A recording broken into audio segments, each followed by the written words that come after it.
Welcome to my YouTube channel. എന്താണെങ്കിൽ മോളെ അംഗനവാടിയിൽ ഓണപ്പരിപാടിയാണ് കേട്ടോ. അപ്പോൾ ഒരു 11 മണിയാകുമ്പോൾ ചെല്ലാൻ പറഞ്ഞു. നമ്മൾ സാധാരണ അംഗനവാടി പോവാറ് 11 മണിയാകുമ്പോഴാണ്. അതുകൊണ്ട് നമുക്കൊരു 12 മണിയാകുമ്പോഴത്തേനും പോകാമെന്ന് വിചാരിച്ചേട്ടോ. ഇന്ന് സമയം ഇപ്പം എത്ര ആയിരുന്നോ? 10:30 ആയി. അപ്പം ഞങ്ങൾ റെഡി ആവാൻ പോവുകയാണ്. കുളി നനയൊക്കെ കഴിഞ്ഞിട്ട് റെഡി ആയിട്ട് കാണാം. ആദ്യത്തെ പണിയെന്ന് പറഞ്ഞാൽ ഡ്രസ്സ് സെലക്ട് ചെയ്യണം കേട്ടോ. പിന്നെ അങ്ങനെ ഇന്ന് ഓണപ്പരിപാടി ആയതുകൊണ്ട് ഓണത്തിന് ഇടാൻ പറ്റുന്ന ഡ്രസ്സ് ഇല്ല, അതാണ് അച്ഛൻ ഇപ്രാവശ്യം എടുത്ത ഓണക്കോടി ഞാൻ ഇങ്ങനെ കൊണ്ടുവന്നിട്ടുണ്ടായിരുന്നു കേട്ടോ. അത് ജീൻസും ഉടുപ്പും അവർക്ക് എടുത്തത് ബാൻഡ് ഇച്ചിരി വലുതാണ്. അപ്പം ബെൽറ്റ് ഉണ്ടെങ്കിൽ സെറ്റ് ആവത്തുള്ളൂ. അപ്പം ഞാൻ കരുതി ആ ഉടുപ്പും വേറൊരു ജീൻസ് ഉണ്ട് അവർക്ക്, ആ ജീൻസ് കൂടി ഇട്ട് നമുക്ക് അന്ന് പെയർ ചെയ്യാം. ഓണക്കോടി ഓണം ട്രഡീഷണൽ ഡ്രസ്സൊന്നും അല്ല, ഇച്ചിരി മോഡേൺ ഓണം ആവട്ടെ ഇപ്രാവശ്യം. അപ്പം ഞാൻ നാളെ സെലക്ട് ചെയ്തിട്ടുണ്ട് കേട്ടോ ഡ്രസ്സൊക്കെ അവർക്ക് ഇടാൻ വേണ്ടിയിട്ടുള്ളത്. അത് അച്ഛനാണെങ്കിൽ ഇപ്രാവശ്യം ജീൻസ് ഉടുപ്പാണ് എടുത്തത്. പക്ഷെ ആ ജീൻസ് ഇത്തിരി വലിപ്പമുള്ളത് കൊണ്ട് തന്നെ ബെൽറ്റിൻ്റെ ആവശ്യമുണ്ട്. ബെൽറ്റ് വാങ്ങിച്ചില്ല. അപ്പം ബെൽറ്റ് വാങ്ങിച്ചിട്ട് അത് പെയർ ചെയ്യാൻ പറ്റത്തുള്ളൂ. അപ്പോൾ ഓൾറെഡി ഇവിടെ ഒരു ജീൻസ് അവർക്ക് ഉണ്ട്. അപ്പം ഞാൻ കരുതിയെങ്കിൽ അത് വെച്ചിട്ട് അങ്ങ് അഡ്ജസ്റ്റ് ചെയ്യാമെന്ന്. പിന്നെ പാവാടും ബ്ലൗസും, നല്ലൊരു പാവാടും ബ്ലൗസും വീട്ടിലുണ്ടായിരുന്നു. പക്ഷെ അത് എടുക്കാൻ പറ്റിയില്ല കേട്ടോ.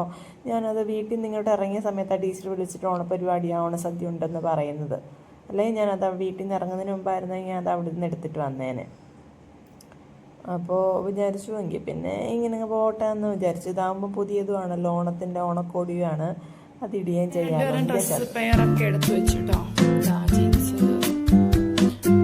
ഇത് ഓൾറെഡി ജീൻസ് ആട്ടോ, പുതിയ ജീൻസ് അല്ലേ, ഓൾറെഡി ഉള്ളതാണ്. പുതിയത് ബെൽറ്റ് ഇല്ലാതെ ഇടാൻ പറ്റില്ല. ഇതാണ് ഉടുപ്പൊക്കെ ഞാൻ വേറെ ചെയ്ത് കാണിച്ചു തരാം. ഇതെവിടുന്നാ കൊണ്ടുവരുന്നേ? കാശിയുടെ ഉടുപ്പ് കിടക്ക്. കാശിയുടെ ഇതാ കാശിയുടെ ഉടുപ്പ് കിടക്ക്. ഞങ്ങൾ റെഡിയായി ഇറങ്ങിയപ്പോഴത്തേനും സമയം ഏകദേശം 12 മണി ആവാറായിട്ടുണ്ടായിരുന്നു കേട്ടോ. 11 മണിയാകുമ്പോൾ എന്നോട് എത്താൻ പറഞ്ഞിട്ടുണ്ടായിരുന്നു ടീച്ചർ. പിന്നെ എനിക്കറിയാം 11 മണിക്ക് ഞാൻ സാധാരണ മോളെ കൊണ്ടുവിടാറ്. അപ്പം എന്തായാലും 11 മണിക്ക് ചെല്ലണ്ടല്ലോ, അതാണ് കേട്ടോ ഞാൻ പറഞ്ഞുകൊണ്ടിരിക്കുന്നത്. ഇവിടെ പാട്ടൂടെ കേൾക്കുന്നുണ്ടായിരുന്നു കേട്ടോ. അതാ ഞാൻ പിന്നെ മ്യൂട്ടാക്കിയായിരുന്നു. ഞാനതൊക്കെ സംസാരിക്കുന്നുണ്ടായിരുന്നു. ഞാൻ കഥ അടയ്ക്കുന്ന സമയം ഇവർ രണ്ടുപേരുടെ ആ പടിയെല്ലാം വലിഞ്ഞൊടിച്ച് കയറുന്നുണ്ട് കേട്ടോ. മോള് പിന്നെ ഡെയിലി ഇങ്ങനെ കയറുന്നതുകൊണ്ട് പ്രശ്നമില്ല. ഇവനാണെങ്കിൽ എഴഞ്ഞെഴിഞ്ഞ് കയറാൻ നോക്കുമോ. സൈഡിൽ ഇങ്ങനെ കൈവരി ഇല്ലാത്തതുകൊണ്ട് എനിക്ക് പേടിയാണ് കേട്ടോ. ഞങ്ങൾ നടക്കാം കേട്ടോ അങ്ങോട്ട്. ഇനി ഒത്തിരി ദൂരമാണ്, നല്ല പേര് വെയിലത്ത് അങ്ങ് വരെ എത്തുമ്പോഴത്തേന് സമയമാവും.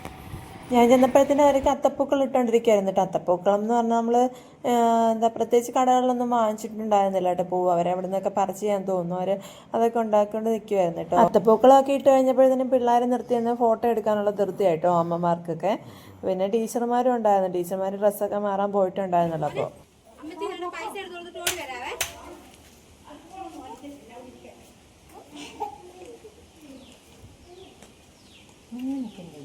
പിന്നെ പിള്ളേരെയൊക്കെ പിടിച്ചെടുത്ത് ഒരു രീതിയിലൊക്കെ ഫോട്ടോയൊക്കെ എടുത്തിട്ട് പിന്നെ അകത്തോട്ട് കയറിട്ടോ. പേരൻസിനെയും കൂട്ടിയിട്ട് ഫോട്ടോ എടുത്തിട്ടുണ്ടായിരുന്നു.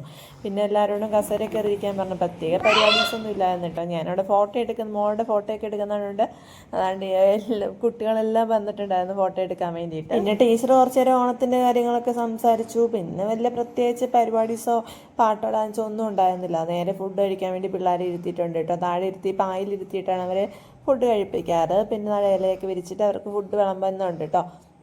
അപ്പം ഞാനാണെങ്കിൽ മോളുടെ പുറകിൽ ഇങ്ങനെ നിൽക്കുമായിരുന്നു മോനെയും കൊണ്ട്. അപ്പം ടീച്ചർ എന്നോട് പറഞ്ഞു എങ്കിൽ പിന്നെ മോനെ കൊണ്ട് അങ്ങ് ഇരുന്നോളാൻ കേട്ടോ. അപ്പം ഞാനും അങ്ങ് ഇരുന്നു. ഞാൻ അപ്പുറത്തെ ബെഞ്ചിലാണ് കേട്ടോ. പിന്നെ എനിക്ക് തോന്നുന്നു പേരൻസ് ആരെങ്കിലും ഒക്കെ സഹായിച്ചിട്ടുണ്ടാവും രാവിലെ ഫുഡ് ഉണ്ടാക്കാൻ, അല്ലെങ്കിൽ ആരെങ്കിലുമൊക്കെ വീട്ടിൽ നിന്ന് കൊണ്ടുവന്നതെന്നൊക്കെ എനിക്ക് തോന്നി കേട്ടോ.